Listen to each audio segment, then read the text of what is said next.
Hi everyone! Today we're making a super easy do-it-yourself bird feeder using just toilet paper rolls and peanut butter. So let's get started and feed the birds. So using a butter knife, spoon, or even a spatula, you want to spread a thick layer of peanut butter all over the outside of the toilet paper roll. This will act as the glue for the bird seed.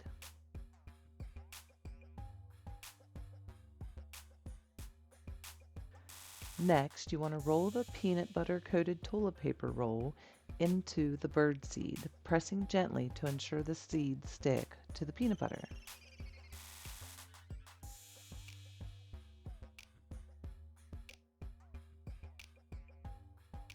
If you want to hang your bird feeder, thread a piece of string through the hole in the toilet paper roll and tie a knot at the top.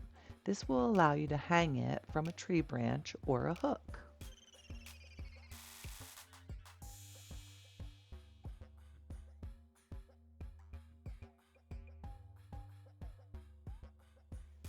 And there you have it, a simple and fun way to feed the birds in your backyard. Thanks for watching, and don't forget to subscribe for more awesome DIY projects. Happy bird watching!